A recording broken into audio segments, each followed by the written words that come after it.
Hare Krishna, Krishna Krishna, Hare Hare, Hare Rama, Rama Rama, Hare Hare.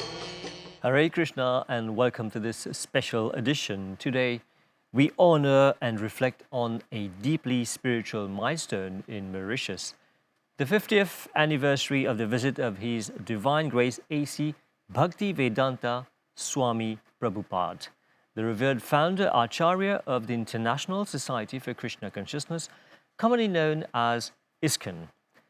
In 1975, Srila Prabhupada set foot in Mauritius, leaving behind a legacy of devotion, knowledge, and spiritual upliftment. His visit not only inspired a generation of local devotees, but also laid the foundation for a vibrant Krishna consciousness movement across the island.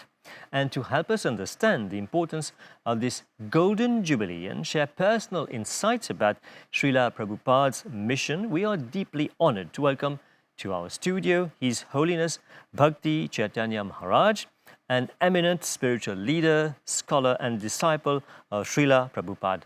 Maharaj, thank you for being here today with us. Thank you very much for having me, Rishi. I appreciate it. And to start with, we would like to know from you, who is Srila Prabhupada? You've known him, and what makes him such a revered spiritual teacher in the world today? Yes, well, Prabhupada, first thing is, he's coming in a long line, historically, of great spiritual leaders, devotees of Krishna. That's one thing. But then he was a person who could take that traditional knowledge and practices and present them in, you could say, up-to-date ways, so that people wouldn't think that this is something ancient and irrelevant. And in that way, back in the early years, he was able to influence young people, young Westerners. And they didn't think, well, this is something Indian, what's all this? But he made it very attractive for them. And so back in those days, so many young Westerners joined, and many joined full-time, moved into temples. So he was expert, you could say, in packaging something, but without losing the essence. So this year marks the 50 years since Srila Prabhupada visited Mauritius. Could you share with us the significance of that visit, both for Mauritius and also the global Hare Krishna movement? Yes, well, when he came here in 75, you have a person who, like I mentioned, is very deep but very expert. So he did a number of programs in, I think, Rosebell. He did a program. He met Mr. Ram Ghulam, the Prime Minister at the time. And he just basically laid the foundations. In a certain sense, he didn't do a lot, but he influenced people who then really took it to heart. And in that way, he started, like a small explosion of Krishna consciousness, which is ongoing here in Mauritius. Like you said earlier, a lot of Westerners joined the Hare Krishna movement.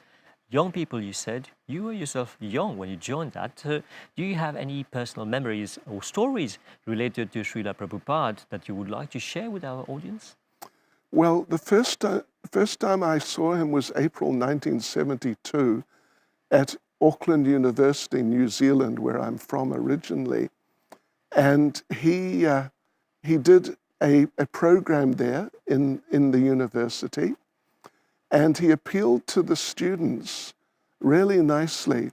He said, "You are the flowers of your country, so don't just get eaten up by the typical materialism.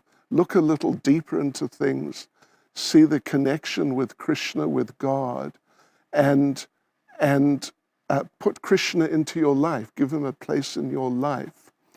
And he did, and that's what happened. So many of the young New Zealanders, my personal friends, became Hare Krishna devotees at that time.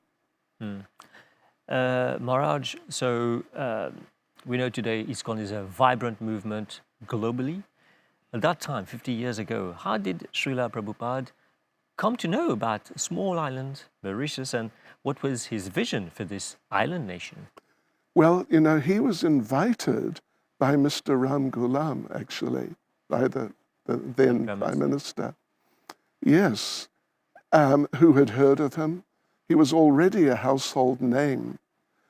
And our devotees met with Mr. Ram Ghulam, and he invited Prabhupada. And Prabhupada, he was always happy to go to a new place and meet some people he hadn't met before and to give them Krishna consciousness.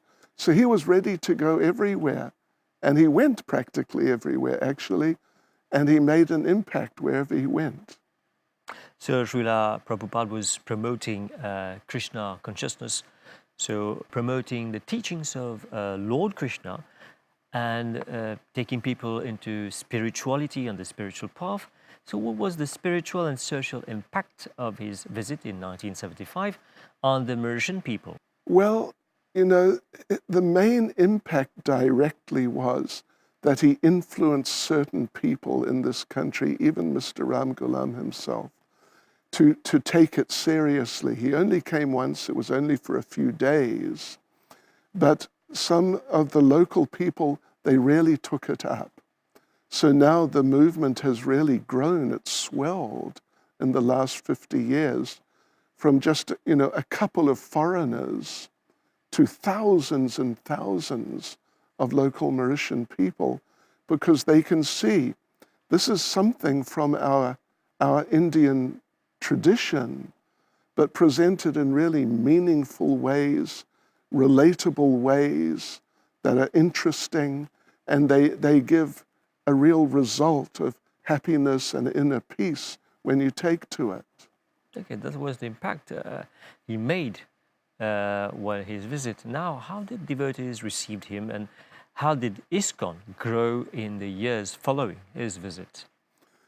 Yes, well, at the time, there were only a couple of foreign, full-time devotees. Yes, they were, friends and supporters, a few. But anyway, they really took to it because of Prabhupada's expertise in presenting things in relatable ways to whoever it might be. Like, for example, in regards to young people, the Beatles, back in those days, they were just the tops amongst the young people. Prabhupada influenced them tremendously, particularly George Harrison.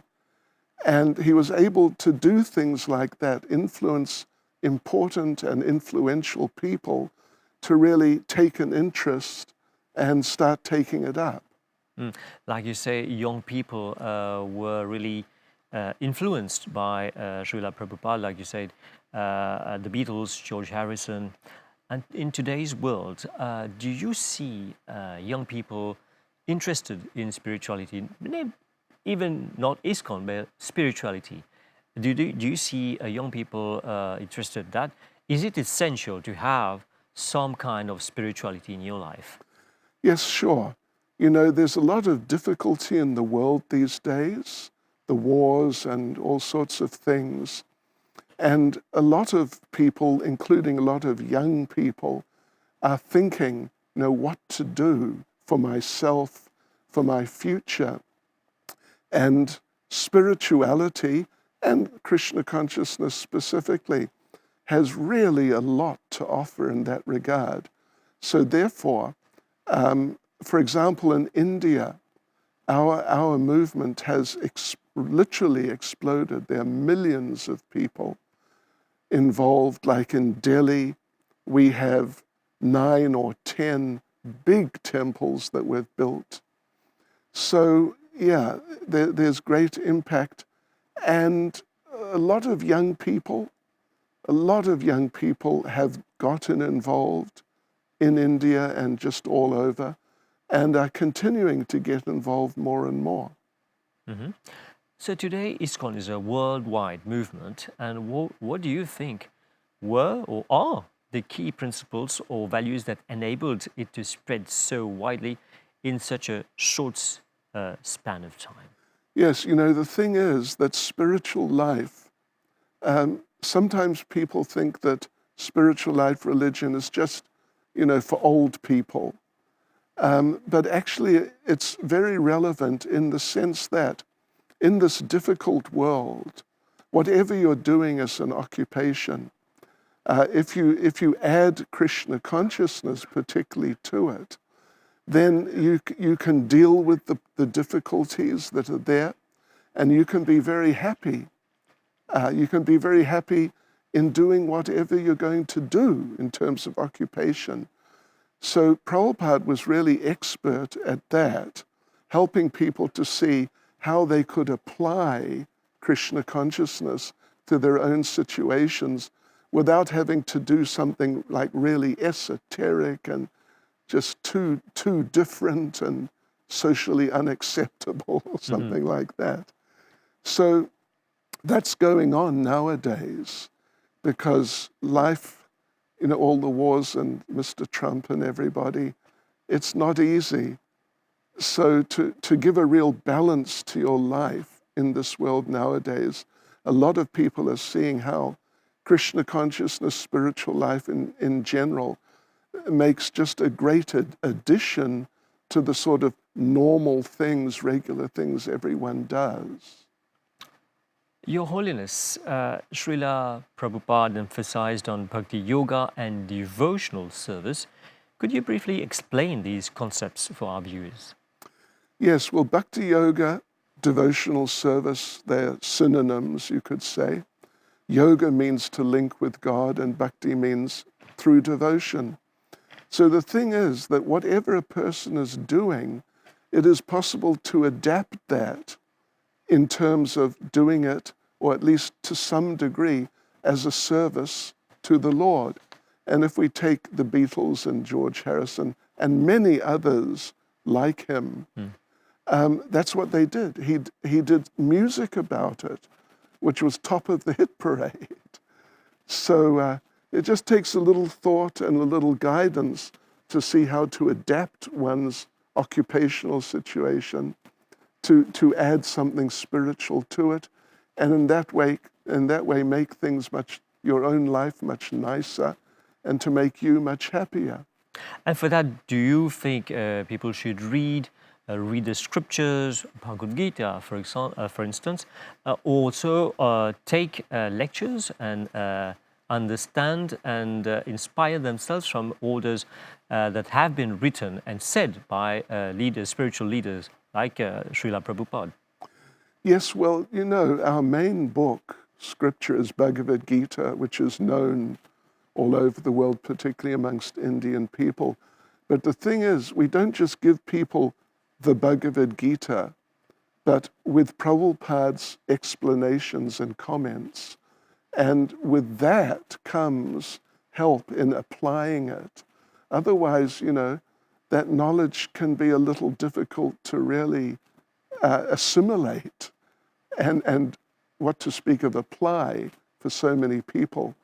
So that, as I said, Prabhupada's expertise was that how to apply these things, how to use these things practically in the modern age. Now, well, we talked about that a little bit earlier about the wars and all that thing. Now, in a world full of challenges, stress, like we said, conflict, materialism, how does Krishna consciousness offer solutions for modern living? Well, one of the first things Prabhupada would say, peace of mind is the first installment of result in spiritual life. So through Krishna consciousness, people can become peaceful even in difficult situations, political situations, occupational situations. They can be peaceful.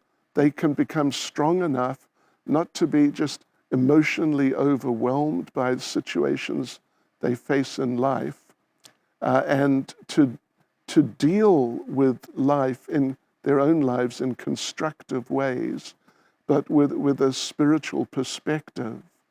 And then when people learn how to do this, then it's sort of like the light's getting switched on in your life.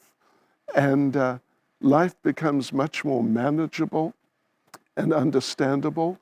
And, just working in a job, which for many people is a bit boring, it becomes interesting, more interesting, because in many cases one can apply the knowledge in the work, and whatever pay one is getting, one can use that for spiritual purposes.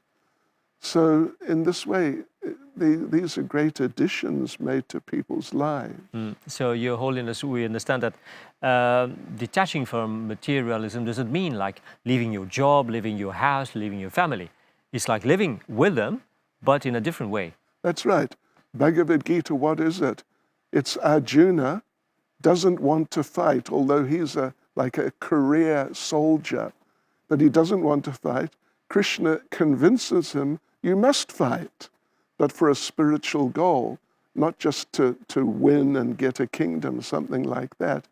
So that's the nature of Krishna consciousness, how to turn what is otherwise an ordinary situation into something spiritual and satisfying. So whatever you're doing the blessings of God in a certain way. You're definitely, doing it for him, and he is happy to give his blessing. Your Holiness, you've been a spiritual teacher for decades. Could you share with us how Srila Prabhupada's teachings have influenced your own journey? Yes, right. Well, when I was at university, of course, more than 50 years ago, I was studying philosophy, my main subject, particularly because I wanted to understand life. There were a lot of young people who felt like that in those days. And Prabhupada came to the university, I heard him speak, and I realized, wow, this is religious, it's about God, but it's not just believe this and believe in that and hope for the best. There's practical application of it. And it seemed to me to be quite a revolutionary idea. So I then started applying it, and sure enough, I saw that it worked. Okay. So we are celebrating Krishna Janmashtami, which is a very big festival for Hindus, but also for people who believe in Krishna Consciousness, or ISKCON, celebrating it grandly in Mauritius. But also there is Srila Prabhupada's birthday, which is called the Vyasa puja. Personally, what does that mean to you, and how do you observe it usually? Okay. Yes, Prabhupada's Vyasa Puja Day, or birthday, happens to be the day immediately after Krishna Janmashtami, by God's arrangement. So what we do, the devotees, those who are practicing and whose lives have been influenced by Prabhupada, many of them give little speeches or write essays and read them out of appreciation, how Prabhupada has helped them, what they've gained from Prabhupada. Mm-hmm. And that's the main thing which happens, because it's Vyasa Puja. Vyasa Dev is historically one of the great Vedic authorities. And puja means to worship. So he is representing Vyas, but bringing it to us in these relatable ways. And so devotees express that. That's the main thing. And then at the end, a really nice vegetarian feast is served, and everybody loves that. We do that in Mauritius here? Yes. Okay, so what message would Srila Prabhupada offer today, especially to the youth of Mauritius who are seeking meaning and direction in life?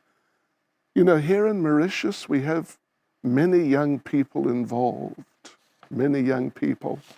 We have at least one, if not more, you could say, if the right term today is rock band, we have at least one which is very active here in Mauritius, and they're good. They know what they're doing.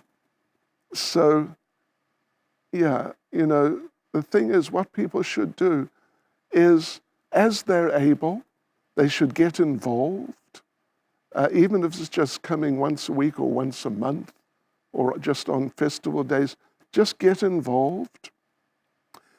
Try to understand what it's about. So it's not just some mysterious, esoteric thing. And they should, our basic practice is our mantra meditation, chanting Hare Krishna.